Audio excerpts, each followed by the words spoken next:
Alert weather, 7 Action News this morning.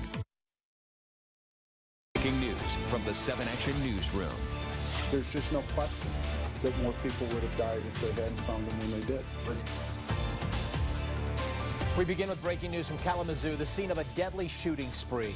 We do have new information just coming in. Here's what we know right now. 8 people have been shot. 6 people are dead. 2 are severely injured. The suspect is in custody. There he is right there, 45-year-old Jason Dalton.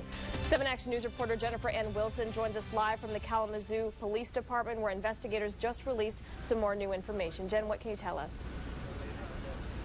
Yeah, that press conference just wrapped up less than 30 minutes ago. And police say when this all started yesterday around 6 o'clock in the evening, they thought it was an isolated incident, one shooting. Then 4 hours later, another shooting happened at an auto dealership. 15 minutes after that, another shooting at a nearby Cracker Barrel. They knew at that point they had a really big issue on their hands. And in that press conference, the county prosecutor said he believes it is, quote, remarkable that they were able to identify a suspect and arrest the suspect so quickly. If that had not happened, he says he believes many more people would have been injured and possibly even killed. There was no struggle. Mr. Dalton did not fight with the police or present a challenge with a weapon or anything like that. I'm not going to describe him as cooperative, but I will describe him as there was no struggle involved. Is it true he has...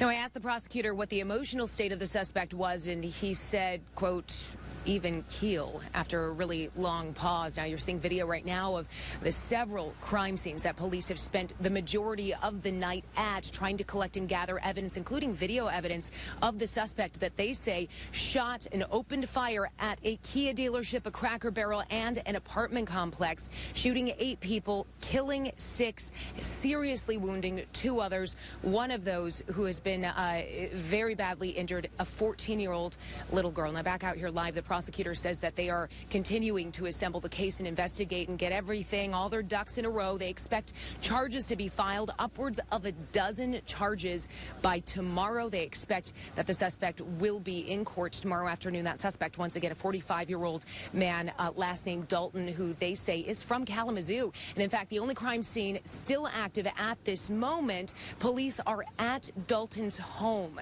They are searching it. They say they have found evidence, but won't state exactly what that evidence is, just that they feel like they already have a very strong case. I'm reporting live here in Kalamazoo. Jennifer Ann Wilson, back to you. Jennifer, I know we're still in the start of this investigation, but have police said anything about a possible motive? No, they said that is actually one of the most perplexing things and one of the most horrifying and scary things about this entire case is that they cannot identify a motive. They said the only connection to these 3 shootings is the person they believe is the shooter himself, Dalton. Other than that, they said they don't believe Dalton knew any of the people that he shot or had any connection to the places in which he opened fire, but they said he didn't have a hit list, and yet you take a look at that gap between the first shooting at 6 o'clock, that second shooting at 10, that 4-hour stretch. Police say that this was definitely an intentional shooting. They were a little hesitant saying premeditated, but they said that just that time gap alone seems to make it clear that there was some thought put into this, although they're not exactly sure what motivated it just yet. And Jen, before you go, did they mention anything about his criminal history as it relates to anything in the past? Yeah, another really perplexing part of this entire investigation, he has no criminal history. They don't know this guy. He's from Kalamazoo, no criminal history. They said he has a job, he has a home.